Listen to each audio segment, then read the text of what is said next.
Então não é sobre Ele explicou Deus como Passei a me conhecer. Pregações bonitas. compartilhando. para pregar. te joga na parede. Estão querendo se exibir. Jesus Cristo, inocente, pagou por todos os nossos pecados. Senhor Deus e Pai, nos colocamos aqui, Senhor, na tua presença, para te agradecer, Senhor, por esse dia que se inicia, Senhor. Que o Senhor nos abençoe, nos guarde, nos proteja, Senhor. Envia, Senhor Jesus, os seus anjos para nos guardar, nos livrar de todo mal. Também, Senhor, coloca a sua armadura, Senhor, em cada um de nós, Senhor. Revista-nos, Senhor Jesus, com a sua preciosa armadura, Senhor, que possamos, Senhor Jesus, estarmos prontos, Senhor, para tudo o que tivermos que enfrentar hoje, Senhor.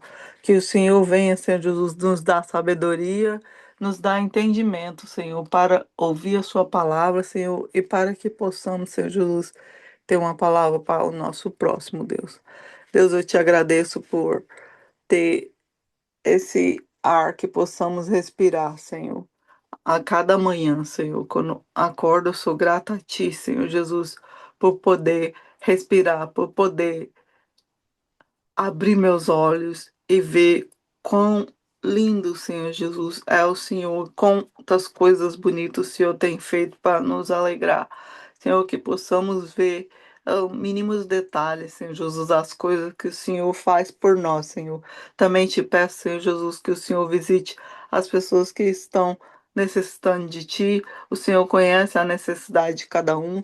Então, Deus, supra conforme o seu coração, conforme nós pedimos a Ti, Senhor Jesus, segundo a Tua vontade. Então, Deus, eu te agradeço por tudo, no nome de Jesus, amém. Amém. Louvado seja o nome do Senhor. Então, eu vou ler aqui o capítulo 2, que é bem curtinho aqui, né? E se der tempo aí, a gente faz o capítulo 3. Então Jonas, do ventre do peixe, orou ao Senhor, seu Deus, e disse: Na minha angústia clamei ao Senhor, e ele me respondeu.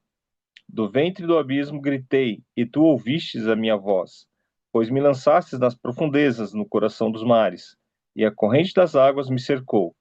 Todas as suas ondas e as suas vagas passaram sobre mim. Então eu disse: Estou excluído da tua presença. Será que tornarei a ver o teu santo templo?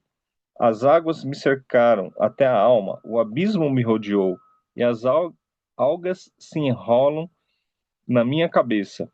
Desci até o fundamento dos montes, desci até a terra, cujos ferrolhos se fecharam atrás de mim para sempre. Tu, porém, fizeste a minha vida subir da sepultura, ó Senhor meu Deus. Quando dentro de mim desfalecia a minha alma, eu me lembrei do Senhor, e subiu a ti a minha oração.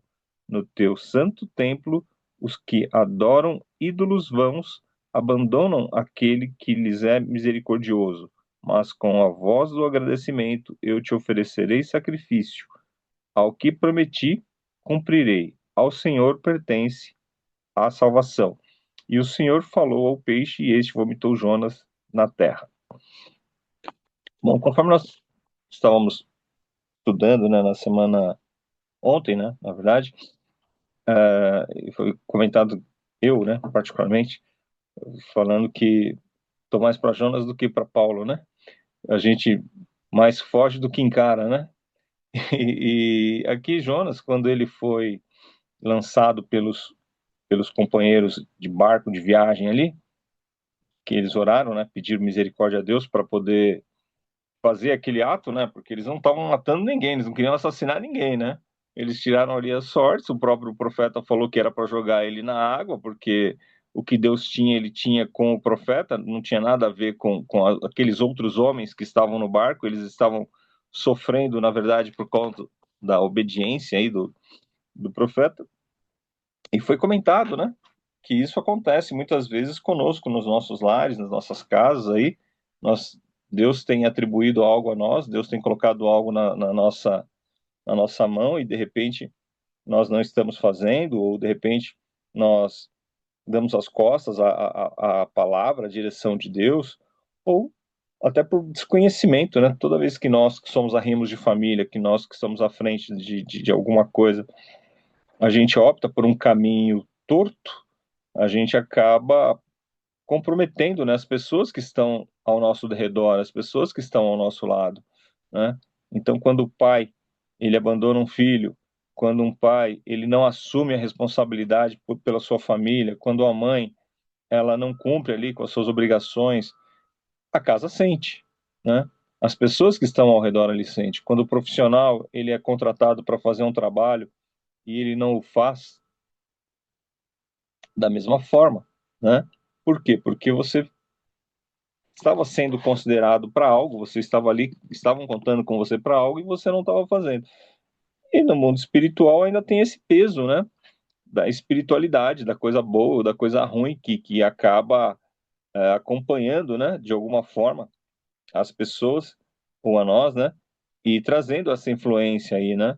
No caso de Jonas aqui, Deus orientou para que ele fosse para um determinado lugar, para que ele cumprisse com um determinado propósito. Ele estava fugindo da presença de Deus e Deus foi buscá-lo, né? Foi encontrá-lo. E nós, de alguma forma, né? Às vezes precisamos ser encontrados também para retomarmos aquele caminho que o Senhor ele tem determinado para nós, né? Então, é, isso é uma coisa que chamou bastante atenção aqui no livro de Jonas. E aí, quando ele é lançado ao mar, então, diz a palavra que um grande peixe vai ali e o abocanha nas águas ali e o leva, né? Durante 3 dias ele fica ali no mar Mediterrâneo, porque era a região onde ele estava, né? Ele pegou o barco ali no mar Mediterrâneo, ele ia para Tarsis ali, e ele ficou dentro desse peixe, e ele ficou refletindo, e ele ficou orando, e ali acho passava, né? Com certeza, né? A situação em que ele estava, imagina, estava dentro de um barco, estava lá no fundo do barco, estava fugindo da presença de Deus, pedi para me lançarem nas águas, me lançaram nas águas e eu tô vivo aqui ainda, né? Provavelmente ele deve ter perdido a noção do tempo, né? Ele deve ter perdido a noção do espaço, ele deve ter sentido fome e sede ali durante esses 3 dias. Então ele estava na sepultura mesmo, né? Estava ali sepultado debaixo de uma quantidade de água, dentro de um ser ali, e refletindo, né? Teve tempo para refletir a respeito do que Deus o havia solicitado, de que Deus havia pedido, do comportamento que ele havia tido e de como Deus o estava buscando. E aí, então, naquele momento de angústia, né? Naquela situação em que ele estava, ele achou por bem que ele deveria fazer, então, o que o Senhor pediu para ele, mas não foi imediato, né? Ele levou 3 dias ali para poder ser convencido do que era para fazer. E às vezes, né? Quanto tempo será que nós estamos gastando, que nós estamos insistindo, que nós estamos teimando, que nós estamos aí recalcitrando contra o aguilhão, como diz lá, né, na palavra, ou dando murro em ponta de faca? Quanto tempo será que a gente está fora do propósito, né? Que nós estamos fora da direção de Deus ali? E as pessoas que estão no barco estão padecendo, as pessoas estão sofrendo ali junto conosco, e às vezes você padece de uma enfermidade, às vezes você padece de uma falta de recurso, às vezes você padece de paz no seu coração, você padece de solidão, né? Cada um de nós tem aí o seu caminho, né? Cada um de nós tem aí o seu peixe, cada um de nós tem a sua missão dada por Deus, e de repente, se ele não está sendo cumprido nesse propósito, né? De repente é chegada a hora, né? De fazer aqui a oração de Jonas, né? Na minha angústia clamei ao Senhor e ele me respondeu do ventre do abismo, gritei, e tu ouviste a minha voz. Então, Senhor, eis-me aqui, vou fazer o que o Senhor quer então. Eu me rendo, né? Eu me rendo aí à sua vontade, eu me dobro aí ao que o Senhor deseja, porque a situação que eu estou aqui não dá para ficar aqui, né? Por mais quanto tempo eu vou ficar aqui, né? Então, diz a palavra do Senhor que após a oração dele, após o reconhecimento dele, após ele se comprometer a fazer sacrifícios diante de Deus, e ele reconhecer que a Deus pertence a salvação dele, né? A Deus reconhece a Deus pertence a vida dele, e ele então foi lançado na terra. Eu estava lendo aqui, te ouvindo, e precisou, né? Precisou desse tempo para poder Jonas, né? Orar para Deus, né? Orar e falar com ele. E ele, né, aqui no 2 diz, na minha tradução, que do ventre do inferno gritei. Então, a situação que ele estava passando ali dentro, né, da barriga daquele grande peixe era muito ruim, porque ele chegou a falar que era como se fosse o inferno, né? Ali Sim, dentro. sim, sim.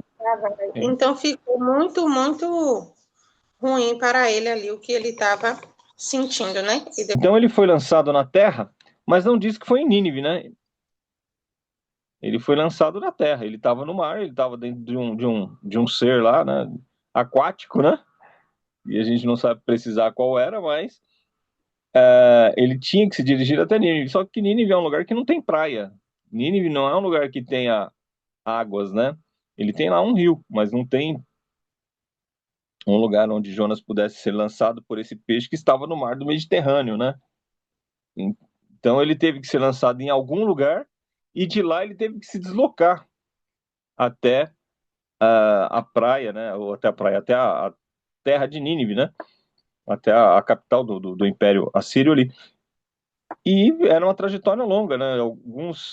Alguns eruditos aí, alguns irmãos, né? Eles gostam de pensar que ele foi lançado no mesmo lugar que ele pegou o barco, como se ele tivesse voltado aonde ele tinha se desviado, onde ele tinha caído ali, né? Onde ele tinha fugido da palavra de Deus, né? Mas isso é só uma ideia poética, né? Isso é só uma ideia de senso de que lembra de onde caiu e se arrependa, né?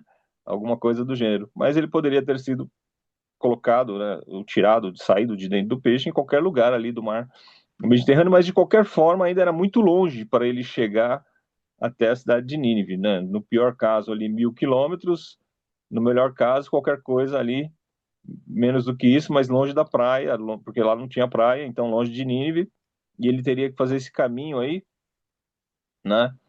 Ou a pé, ou no lombo de burro, enfim, do jeito que eles viajavam ali naquela época, mas não de barco, porque lá não daria para chegar, né, através do mar Mediterrâneo de barco. E a mesma coisa, né, fazendo um paralelo conosco, né, a mesma coisa acontece com a gente, né, porque quando você se arrepende, quando você recebe aquela correção, você vai ter um caminho, né? Você vai ter um caminho para buscar a confiança das pessoas, você vai ter um caminho para que as pessoas te perdoem, você vai ter um caminho para que você é, é, é, tenha seu emprego restaurado, para que você tenha o seu relacionamento restaurado, para que você tenha aquilo que você deixou, aquilo que você perdeu restaurado. Pode não ser imediatamente, né? Você fala assim, não, eu estou de volta, eu tô voltando aqui, eu me arrependi, mas tá bom, algumas pessoas vão ter que ser convencidas que você realmente voltou, né? Então, de repente, você estava na frente de algum trabalho, de repente você estava pregando, de repente você estava dando aula, de repente você estava, né, numa condição de liderança, e não necessariamente você vai voltar naquela condição, vai dar um tempo, você vai precisar passar por um processo ali para que você possa estar a plena de novo. Mas o fato de você voltar, né, às coisas de Deus ali já está te garantindo essa comunhão, né? Já está te garantindo a direção do Pai, já está te garantindo que você terá esse cuidado do Senhor sobre a sua vida novamente, né? Mas a consequência ali do seu pecado, seja o que for que você tenha feito, o que nós tenhamos feito, o que eu tenha feito, vai ficar aquela cicatriz ali, né? E não, talvez nós tenhamos que passar por um processo aí para poder termos as coisas na vida prática, no dia a dia, restauradas, né? Porque o perdão dos homens não é igual ao perdão de Deus, né? O convencimento dos homens não é igual ao convencimento de Deus, porque Deus ele sonda os corações. E a gente não consegue sondar os corações, a gente vê as intenções, a gente vê ali no dia a dia se o discurso da pessoa combina com a atitude que ela está tendo, né? E no mundo que a gente vive, no mundo de desconfiança, né? A gente mais desconfia do que confia, não é isso? Então você fala assim, tá bom, eu tô te ouvindo, mas você vai precisar me mostrar que isso é desse jeito mesmo, né? Então tem um caminho a ser percorrido para que essas pessoas a quem de repente nós magoamos, ou de repente nós decepcionamos, ou que de repente nós afastamos, para que elas possam ter essa confiança de novo, né, na nossa vida aí e nas nossas atitudes, né? Concluir aqui o que eu estava falando, né? E Jonas, ele Uhum, esperou eu chegar até ao extremo, né? Para ele poder clamar. E às vezes a gente também deixa, né, que isso venha acontecer na nossa vida, porque a gente não quer fazer aquilo que Deus determina para nós, né? Então ele chegou a um extremo, né? E no verso 7 diz: Quando desfaleci em mim a minha alma, eu me lembrei do Senhor. Ele diz que ele se lembrou do Senhor e entrou a ti minha oração no templo da tua santidade. Então precisou ele chegar a esse ponto para ele se lembrar de Deus. E a gente tem a oportunidade, né? Naquele tempo, só os profetas que, né, ouviam a voz de Deus, só os sacerdotes que podiam fazer sacrifício a Deus. E quando Jesus veio, né, morreu na cruz por nós, o véu ele foi rasgado. Então hoje a gente que nós, né, aqueles que não são profetas, tem essa oportunidade, né, de falar com Deus, de se lembrar de Deus todos os dias. Então jamais, né, não devemos deixar que a nossa vida ela chegue a esse extremo, que nós viemos, né, comparar esse extremo com o inferno.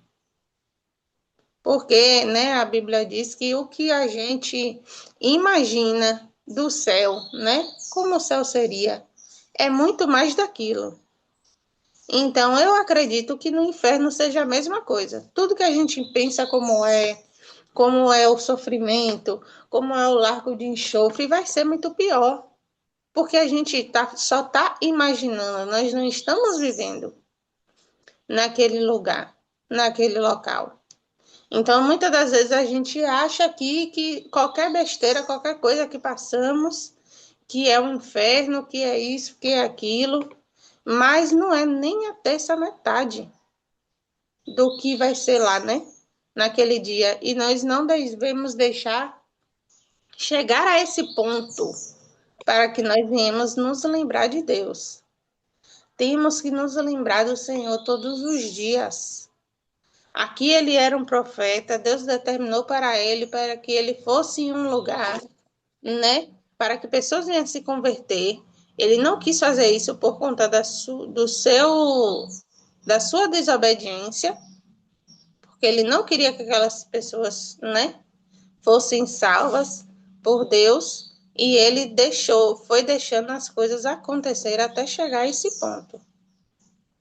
E ele só se lembrou de orar ao Senhor quando chegou ao ponto extremo que ele não suportou mais, que ele não aguentava mais, né? Aí quando Deus viu no coração dele que ele não se lembrava mais, né, que ele orou, falou com Deus que ia oferecer sacrifício, com a voz de agradecimento. Deus viu que ele iria levar a palavra ali, aquele povo, né, a Nínive. Deus foi e falou para o peixe, para que o peixe viesse vomitar ele em terra.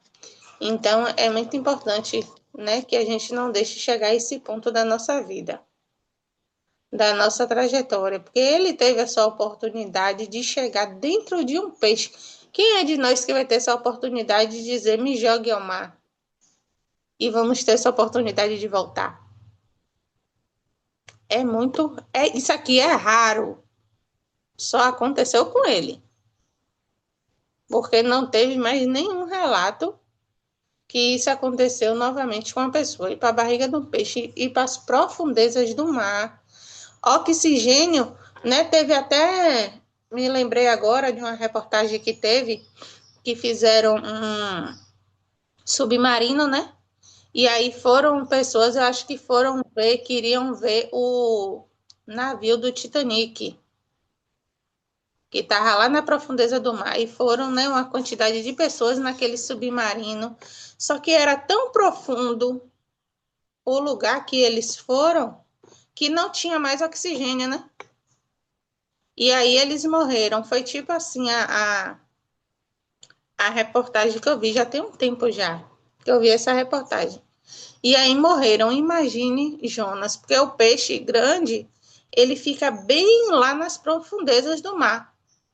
Ele não fica ali no meio, ele nem fica em cima, né? Ele fica nas profundezas. Então ele chegou a um nível que possa ser que nem muito ar ele tinha para falar. Porque aqui diz que quando desfalecia, né? Não tinha, como vocês comentaram, não tinha comida, não tinha água ali, né? Ficava naquele balanço terrível ali dentro, o peixe nadando, e entra água e sai água ali dentro, conjectura minha, né? E precisou ele chegar a esse extremo, né? Porque se fosse eu orava logo no primeiro dia. Foi no livro, eu orava logo. Eu orava logo, né? E ele não, ele foi persistente e deixou chegar aquele nível para ele poder orar. Então, que a gente não venha deixar isso acontecer na vida da gente, não. Hoje a gente não tem mais essa oportunidade que ele teve. Então, que a gente não venha deixar chegar a esse nível, né, na nossa vida. Amém. Amém. E aqui você vê que após a oração dele, né? Ele, quando dentro de mim desfalecia a minha alma, me lembrei do Senhor, subiu a ti a minha oração. Aí ele fala do templo, né? Ele já falou do templo no versículo 4. Eu não posso afirmar com todas as letras que aqui ele está se referindo ao templo de Jerusalém, mas provavelmente ele chegou a ver o templo de Salomão, porque ele viveu numa época em que o templo já estava construído, e como ele era da região norte ali, do reino era do reino do norte, sob o governo de Jeroboão ali, eles migravam, né? Eles iam até o Reino do Sul para ver ali o templo em Jerusalém e tal. Não era algo atípico, não era algo anormal, né? E o templo era um lugar de consagração. Então, ele conhecia provavelmente, né, o templo de Salomão, mas eu não posso atestar que ele está fazendo relação a esse templo aqui no versículo 4, né? Pode ser que sim. Mas lá quando ele chega no verso 8, ele repete, né, a questão do templo e tal, e ele fala que as pessoas que adoram ídolos vãos abandonam aquele que lhes é misericordioso, né? E aí ele começa a ter uma compreensão mais ampla, né, das pessoas de Nínive, né? Ele começa a ter uma visão mais ampla das pessoas que não têm o conhecimento de Deus ali e que Deus, na verdade, quer apresentar-se a eles ali de alguma forma, né? E aí, então, ele diz para o Senhor que ele vai fazer, né? Ele fala, ó, Senhor, eis-me aqui, então. O Senhor me deu uma missão e o que eu prometi, cumprirei. Ao Senhor pertence a salvação. Então, estou prometendo aqui que, beleza, me tira daqui, me joga na terra lá e eu vou fazer o que o Senhor determinou e, né? Porque a ti pertence a salvação, então eu vou. Eu sou só um instrumento e tá tudo certo. Então ele foi, né? E a gente vai ver aí no versículo 3 que ele acabou indo e cumprindo essa missão aí. Eu só queria falar, lembrar vocês aqui, e a todos que vão assistir o vídeo devocional, que essa passagem tão importante, que lá em Mateus capítulo 12, versículo 38, a palavra diz assim: então alguns dos escribas dos fariseus tentaram a palavra, tomaram a palavra, dizendo: mestre, quisemos ver da tua parte algum sinal. Mas ele lhe respondeu e disse: uma geração má e adúltera pede um sinal, porém não se lhe dará outro sinal senão o do profeta Jonas. Pois, como Jonas esteve 3 dias e 3 noites no ventre da baleia, assim estará o Filho do Homem 3 dias e 3 noites no seio da terra. Os ninivitas ressurgirão no juízo com esta geração e a condenarão, porque se arrependeram com a pregação de Jonas. E eis que está aqui quem é mais do que Jonas. A rainha a rainha do meio-dia se levantará no dia do juízo com esta geração e a condenará, porque veio dos confins da terra para ouvir a sabedoria de Salomão. E eis que está aqui quem é mais do que Salomão. E quando o espírito imundo tem saído do homem, anda por lugares áridos, buscando repouso, e não o encontra. Então diz: voltarei para minha casa de onde saí. E voltando, acha desocupada, varrida e adornada. Então vai e leva consigo outros 7 espíritos piores do que ele, e entrando habita ali. E são os últimos atos deste homem piores do que os primeiros. Assim acontecerá também a esta geração. Então, esses são exemplos que nós precisamos estar sempre atentos. Uma vez com Jesus, sempre com Jesus. Porque a vida, ela é passageira aqui na terra, mas a vida eterna permanece. Onde nós queremos estar? Com quem queremos estar? Onde vamos estar? Então, o livro de Jonas, ele nos dá esse exemplo para que a gente não se desvie do caminho do Senhor e não mude de direção, porque só há um caminho. Ele é estreito, mas é o caminho verdadeiro. É o que nos leva à vida eterna. É o que nos dá a vitória. Então, o próprio Jesus citou aqui, e ele falou, Filho do Homem, né, vai passar 3 dias também nas profundezas da terra, como Jonas passou, né, estava lendo. Não foi fácil, não. Como a Tamires já explicou aí. Não foi fácil para ele. Assim somos todos nós, vamos ficar atentos. A palavra vem no momento oportuno. Eu estou numa decisão aqui, só Jesus na causa. E olha que eu sou velho do Evangelho, hein? São 30 anos servindo o Senhor. Hein? Mas tem hora que você fica, sabe? Meu Deus do céu. Na hora que você arruma cada encrenca. Senhor nosso Deus, nosso Pai que está no céu, Deus maravilhoso, meu Senhor, Criador dos céus e da terra. Pai, neste momento eu quero te agradecer, Senhor, por esse devocional, por esta palavra, Pai querido, que o Senhor tem nos proporcionado nesta manhã, Pai. Que a cada dia mais o Senhor possa nos dar força e sabedoria para estarmos aqui, Senhor Deus, fazendo esse devocional, além da tua palavra, Pai querido. Que nós não viemos jamais pensar em desistir, Pai querido. Que nós viemos cada dia mais acreditar, Pai querido, em Ti, nas Tuas promessas, nas Tuas palavras, Pai querido, em tudo que o Senhor tem nos ensinado. Que nós não viemos deixar, Pai querido, chegar ao fundo do poço, Pai querido, ao extremo, para Te clamar, para Te lembrar, Pai querido, que o Senhor existe na nossa vida. E todos os dias nós só levantamos e abrimos os nossos olhos porque o Senhor nos permite, porque o Senhor está do nosso lado, Pai, nos livrando, nos dando força, nos capacitando, Pai querido, nos dando energia, Pai, para estar aqui, Pai querido. E que todas, Pai querido, as tribulações do mundo, Pai querido, tudo que vem sobre as nossas vidas, nós vamos suportar, Pai, porque o Senhor está do nosso lado e só o Senhor que pode nos levantar, Pai querido, e nos erguer, se assim for da tua vontade, Pai. Então faz a tua obra nas nossas vidas, Senhor Deus, nos livra de todo mal, Senhor Deus.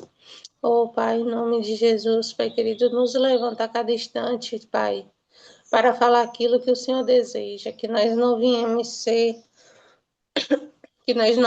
ser covardes, Pai querido, que nós não viemos temer, Pai querido, em falar aquilo que o Senhor desejar. Que tudo que o Senhor fale, Pai querido, para nós que nós viemos, Pai querido, passar para quem o Senhor desejar, Pai querido, para que através das nossas vidas essas pessoas possam se converter, Pai, dos seus maus caminhos, Senhor Deus, e olhar que só o Senhor que pode dar salvação, só o Senhor que pode fazer todas as coisas. Toma cada um deste devocional em tuas mãos, vai dando força para estar aqui todos os dias, Pai, aprendendo um pouco da sua palavra. Pai querido, em nome de Jesus, toma aqueles que não poderão estar, Senhor Deus, vai visitando, acampando os teus anjos, Pai querido, nos lares deles, que eles possam, Pai querido, estar também aqui conosco, compartilhando, Pai querido, da tua palavra, Pai querido. Em nome de Jesus, assim eu te agradeço, Pai, e te peço em nome de Jesus. Amém. Então não é sobre Ele explicou Deus como Passei a me conhecer. Pregações bonitas. Compartilhando. para pregar. Te joga na parede. Estão querendo se exibir. Jesus Cristo, inocente, pagou por todos os nossos pecados.